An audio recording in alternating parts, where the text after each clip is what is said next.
नमस्कार दर्शकों, बात आज के चैनल के कार्यक्रम खबरदार खबरों में आपका स्वागत है। आपको बता दें कि इस कार्यक्रम में हम आपको देश दुनिया की दमदार खबरें विस्तार में बताएंगे। तो लीजिए आज की खबरदार खबरें। पीएम नरेंद्र मोदी ने आज माघ महीने की अष्टमी तिथि पर पुण्य काल में पवित्र त्रिवेणी में आस्था की डुबकी लगाई। गंगा स्नान के बाद मोदी ने संगम तट पर ही गंगा की पूजा कर देशवासियों की कुशलता की कामना की। मोदी के आगमन पर संगम घाट से लेकर प्रयागराज की सड़कों पर सुबह से ही सिक्योरिटी प्रोटोकॉल लागू कर दिया गया था। पीएम नरेंद्र मोदी के लिए 11 बजे से 11:30 बजे तक का वक्त पहले से ही आरक्षित किया हुआ था।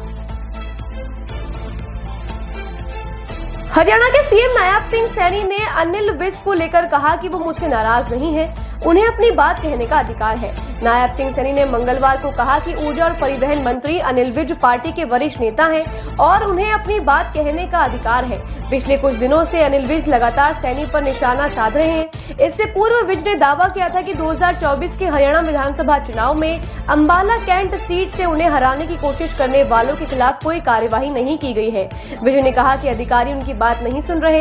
इस पर सैनी ने कहा कि ऐसा नहीं है, सभी अधिकारी उनकी बात मानते हैं।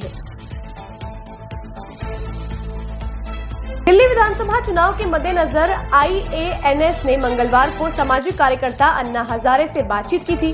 अरविंद केजरीवाल और मनीष सिसोदिया के जेल जाने पर लेकर सवाल किए जाने पर अन्ना हजारे ने कहा कि बुरे कर्म करने वाले को अंततः जेल जाना ही पड़ता है। यह ऐसा सत्य है जिसे हमारे देश का कानून मानता है। हमारा देश कानून के हिसाब से चलता है और जो भी गलत करेगा उसे सजा मिलनी ही चाहिए। हमारे देश में संविधान और कानून से ऊपर कुछ नहीं है। केजरीवाल पर टिप्पणी करते हुए अन्ना ने कहा कि केजरीवाल रणनीति में लगातार सत्ता में पैसे में मशगूल रहे हैं। श्री पंचदशनाम जूना अखाड़े के महामंडलेश्वर यति नरसिंहानंद गिरी प्रयागराज महाकुंभ से विदा हुए। शिव शक्ति धाम दासना के पीठाधीश्वर यति नरसिंह नंद गिरी ने इस अवसर पर कहा कि मौनी अमावस्या की त्रासदी अधिकारियों की लापरवाही की वजह से हुई है। गिरी ने कहा कि उन्होंने उत्तर प्रदेश के मुख्यमंत्री योगी आदित्यनाथ को अपने रक्त से पत्र भी लिखा है।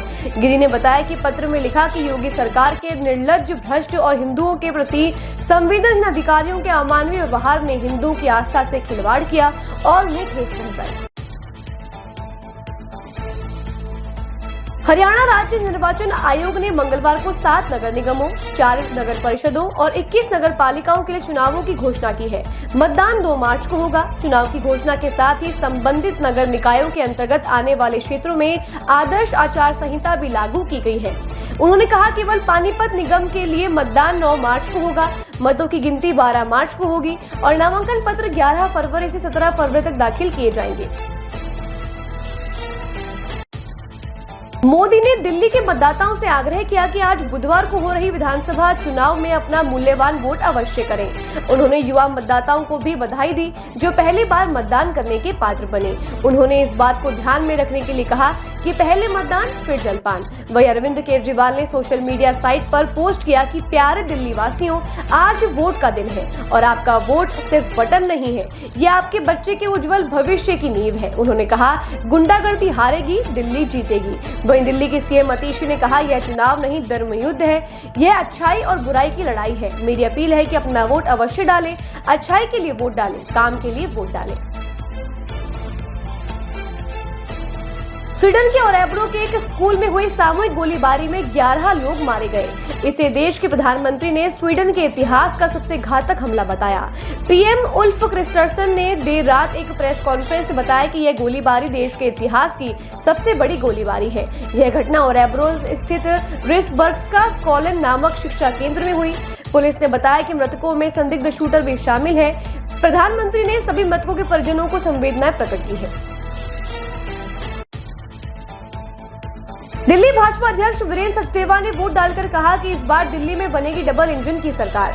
वीरेंद्र सचदेवा ने कहा कि दिल्ली की जनता विकसित दिल्ली के लिए वोट करने जा रही है। दिल्ली में अपनी हार स्वीकार कर केजरीवाल गुंडागर्दी कर रहे हैं। कल ही सीएम अतीशी का सहयोगी 5 लाख रुपए के साथ पकड़ा गया और उसके साथ पकड़ा गया ड्राइवर दिल्ली सरकार के शिक्षा विभाग में कार्यरत है। सचदेवा ने कहा कि बीजेपी का 25 साल से चल रहा वनवास समाप्त होने वाला है। दिल्ली की सरकार केजरीवाल के झूठ और भ्रष्टाचार को समझ चुकी है और पड़ चुकी है। ये केजरीवाल खुद भी जानते हैं।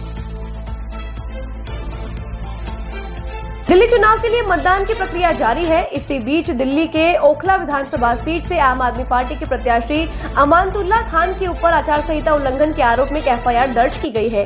खान पर दिल्ली पुलिस ने आचार संहिता का उल्लंघन करने के खिलाफ जामिया नगर पुलिस थाने में एफआईआर दर्ज की है। दरअसल अंसार इमरान नाम के एक शख्स ने सोशल मीडिया प्लेटफॉर्म एक्स पर आप प्रत्याशी अमानतुल्लाह खान के समर्थन में प्रचार करने का एक वीडियो शेयर किया था।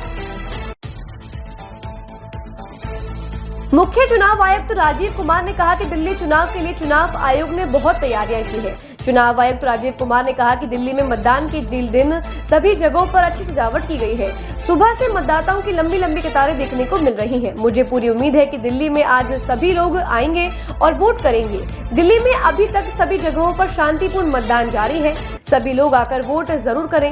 राजीव कुमार ने सभी पोलिंग अधिकारी और सभी कर्मियों का धन्यवाद दिया जो पिछले एक महीने में दिल्ली में 12,000 से अधिक रैलियों और जनसभाओं को संबोधित कर चुके हैं। राजीव कुमार ने कहा कि एक एक वोट कीमती होता है जो लोकतंत्र के स्तंभ में एक एक ईंट के बराबर होता है।